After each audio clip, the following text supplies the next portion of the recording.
Hey y'all! Pokemon Red using only one Zubat was, I don't know, the worst thing I've ever done, so this time let's do something a little bit more fun. This week I'm gonna see if I can beat Pokemon Crystal using only one Heracross. As usual, the rules are I can only use Heracross in battle, and I can't use any items in battle. By the way, if you like this kind of content and want to see more, be sure to subscribe and check out more of the videos on my channel.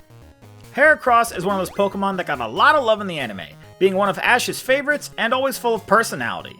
I've never actually used a Heracross before, so I'm super excited for this one. Especially when you look at those stats. Everything's great besides special attack, which we don't care about, and that attack stat is buggin'. Heracross also gets Mega Horn, the strongest bug move in the game, but that's not until super late in the run. Still, I'm super pumped for this one. Alright, let's do this. Off at Professor Elm's lab, I used the Universal Pokemon Randomizer to replace Chikorita with Heracross so that our rival will pick Cyndaquil. It's so nice to finally have a different Pokemon for the rival to choose. So many of these challenges have been facing off against Feraligatr. Oh man, Heracross is not going to appreciate fire types, and don't even get me started on flying types. We've got nothing for those. Also, I'd like to shout out myself since this video marks a full year since I started making these. Heck yeah, me! Heracross is a super strong bug, possibly even on steroids, so I nickname ours Beetlejuice. Heracross starts off with just Tackle and Leer, and we're able to beat the first rival battle with Bubs, but only because Cyndaquil doesn't have Ember yet. Next time we see that thing though, it will be a Quilava, and that's gonna be no bueno. But we do get access to Horn Attack at level 6, and that's pretty great.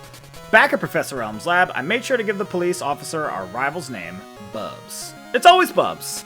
Heading off to the gym in Violet City, I take on the Flying-type gym leader Falkner, and I got my Carapace kicked. Heracross is double weak to flying, so Gust is a clean 1-hit KO. So after leveling up against Beanstalks and Bellsprout Tower, Horn Attack is able to 2-hit KO the Pidgeotto without us getting knocked out by Gust. And flying types are going to be a huge problem for the rest of this run. You know who's not a huge problem? Bugsy!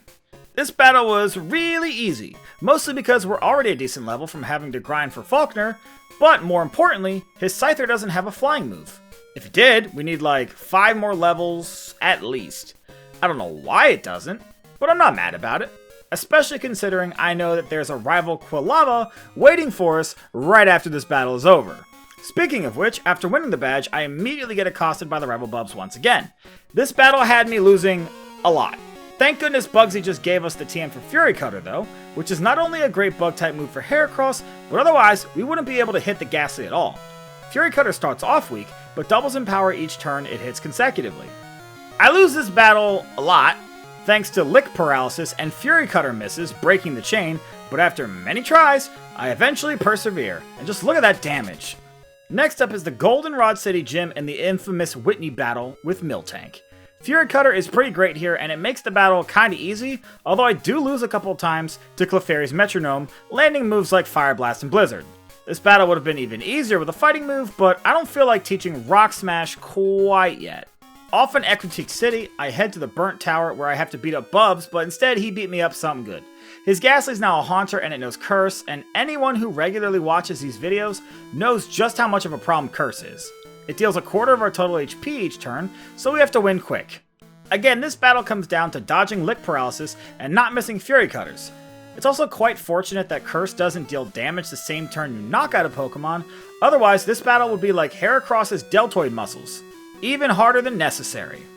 Up next is the Equitique City Gym Leader Morty, and, well, this was pain. Imagine the battle with Bubs, but now instead of one Haunter, his entire team is haunted. There's nothing I can do but click Fury Cutter and pray. I had to try this battle over and over, and eventually I stopped resetting and just took the experience from the knockouts that we did get. Even on the winning attempt, you see we survived on literally 1 HP and only 1 because Morty's Gengar went for Mean Look instead of Nightshade. So, can we just move on? I'm starting to get some serious Zubat flashbacks. After the ordeal with Morty, or Mordeal if you will, it's time to take on Chuck, the fighting-type gym leader, and this one's honestly pretty funny. His Poliwrath goes for Mind Reader, which always makes your next move hit, but then the 25% accuracy reduction added to the in-game trainers comes in clutch as Chuck misses a guaranteed Hypnosis. That's rich. Next up is the Olivine City Gym, and normally this battle's a problem, but it's not that bad here. I finally teach Rock Smash to Heracross, which is a weak fighting type move, but it's the best we've got. Steelix has sky-high defense though and hits hard with Iron Tail, But thankfully, Heracross has counter, which deals back double the amount of physical damage you take, so Iron Tail helps us take out her Steelix. Our pain is also our gain. After that, the Ice-type Gym Leader Price is up next in the Mahogany Town Gym. He's not really an issue though, firstly because we've got Rock Smash and a fantastic attack stat, but also because our level's creeping up there. That's what happens when this game forces you to halt your forward progress and beat up a million of Team Rocket's whack Pokemon. Not much I can do to avoid being overleveled here, but honestly, how exciting can a battle with Price really be anyways? He sends out his Piglet, and though it's not a rock, we smash it anyways. Hobble along there, Grandpa. In the Team Rocket Radio Tower anime arc, we take on the rival in the basement underground, and his Golbat is the real final boss of this battle. One well-placed flying type attack spell is disaster for Heracross, so we need to get past it without that happening. After that, his Pokemon are all just as annoying as ever, but we're honestly too high of a level for them to pose much of a threat. We even take a curse from Haunter straight to the face, but Heracross is like a freight train coming hot down the tracks. The rival even sends out a Sneasel, which is basically just free experience for a bug. Now for the last Johto Gym Leader, the Dragon Leader Claire, and this one would have been really difficult, but I actually have a super cool strategy here. At level 44, Heracross learns Reversal, a fighting type move that does more damage the less HP you have.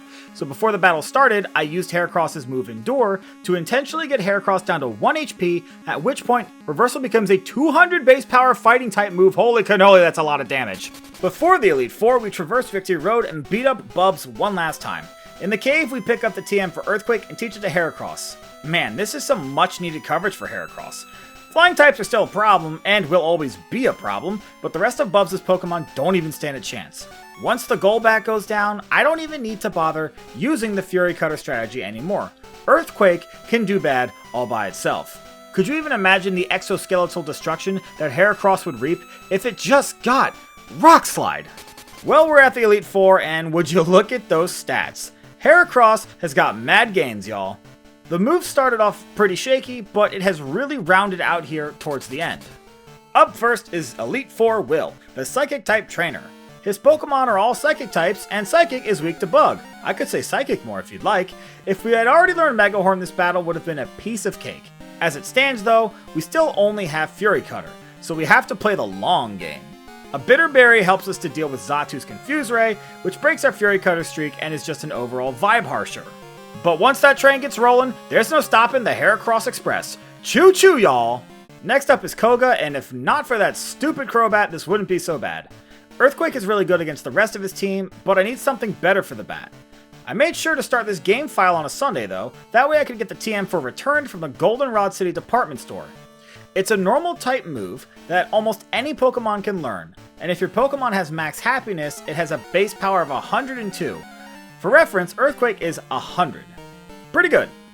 Although I do remember that I lost basically all of our happiness letting Heracross faint against Morty for the experience, so I had to run around in circles for a little bit in Koga's room just to max out our happiness.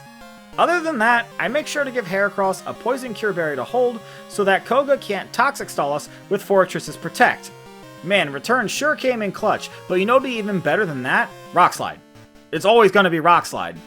Well, next up is Bruno, and listen, I feel bad that you went through all the trouble of setting up a Lava Moat and all, buddy, but this one's not going to end well for you. Heracross is just too strong for Bruno at this level. Nothing special to speak of either. Neutral Return cleaves through his team with ease, and Onix goes down to Earthquake faster than the price of crypto during a rug pull. If you don't understand that joke, consider yourself lucky. Some lessons are learned from books, others are paid for with pain. Anyways, I guess we showed Bruno who the true fighting type master is. Man, how cool would it be if Bruno had a Heracross on his team? Seriously, do you even see a single trainer in the game with a Heracross? It's a shame, because Heracross is such a cool Pokemon, but they made the dang thing so rare that you don't even get to see it in action. Solid game design, y'all. Next up is the Dark-type Elite Four member Karen, and like always, she's annoying. Umbreon is such a Scumbrion, what with it constantly lowering our accuracy with Sand Attack. This makes our Fury Cutter strategy inconsistent where it would otherwise be great against a Dark-type Pokemon trainer. I actually tried a couple of different strategies here, and I never really came up with anything definitive. Basically, it just comes down to knocking out the Umbreon before taking too many Sand Attacks, and not getting paralyzed by Vileplume. The rest of our Pokemon go down a single hit because our attack stat is BANANAS, and we have great coverage. I should also note that had we grinded just a smidge more to enter this battle at level 54, we'd have Mega Horn, which would absolutely obliterate her Umbreon, so I guess this entire battle is just a moot point. Last up is the champion battle with Lance, and I tried this one many times. Why did I try this one many times, you ask? Because I kept losing. Duh. The problem here is Aerodactyl. It knows Wing Attack, a flying type move, that is double super effective against our Buglet, so Heracross gets squished before we can even get to Lance's 3 illegal Dragonites. My best strategy at this level is to try to build up Fury Cutters against the Gyarados, but we're slower than the Aerodactyl, so no matter what we do, this is a losing battle. Nothing to do here but grind up until Heracross outspeeds the Aerodactyl. Okay, we're back and better than ever. Heracross is at level 62, and not only are we finally faster than the Aerodactyl, but I actually got to use Mega Horn for the entire Elite Four. Boy, that made things way easier. And you can see here, despite being a resisted move, Mega Horn 1-hit KOs the Aerodactyl. Granted, we're 16 levels higher and also have one of the highest attack stats in the game, but that's not the point. The point is, look at my little bug go. Go, little bug! Return does decent damage to everything else, and even after taking a Thunder Wave, Heracross is able to clutch things out to win the battle and become the champion. With the Elite Four defeated, we have finally made our way into the Hall of Fame, but the run isn't over yet. I'm always going to consider beating Trainer Red as the true ending of the challenge, unless the Pokemon is just impossibly bad, and even then I'll probably just push through. After all, I did it with a Natu, so it can't get much worse than that, right? After the Hall of Fame, we beat the first 7 Kanto gym leaders and then take on Numero Ocho, Gym Leader Blue. So here's the thing about Blue. We've got super effective coverage for most of his team, and most of his Pokemon aren't an issue at all, but he's got a Pidgeot. Yeah, flying types, remember? It can survive any move I throw at it, so rather than leveling up even more, I decided to just reset until I land a critical hit. Yeah, now before you get mad, I just first want you to know that I don't care. I'd rather try to beat Red at a lower level than grind things out just for a Pidgeot. You know, the Mr. T of Pokemon. We're already 10 levels higher than his Pokemon, so if we were at a lower level, I would consider maybe trying to come up with some other strategy, but honestly, we're going to need all these moves that we already have to beat Red, so not a lot of wiggle room in terms of teaching things just to beat one battle. But with all 16 gym badges, Professor Oak finally lets us into Mount Silver to take on the final boss, Trainer Red. By the time we get to Red, we're level 69 and everything is hunky-dory, except, as always, for the dang flying types. He's got a Charizard and it's got Wing Attack, and Heracross just ain't got the firepower or bulk to make this happen, so we've got to pull something else out of our arsenal. After some grinding, Heracross is now level 75. Why 75, you ask? I'll tell you! At level 75, Return is a 2-hit KO on the Charizard, meaning we can tank a single super effective attack and knock it out. What's even better is that Charizard leaves us at such low HP that it makes our reversal incredibly strong, almost 200 base power. Oh yeah, remember that little chestnut? With reversal, the normally contemptuous Snorlax goes down in a single super effective hit, and what's even more impressive is when the Blastoise gets 1-hit KO'd. It's not super effective, it's just that strong. And with that, the challenge is over, so roll the credits.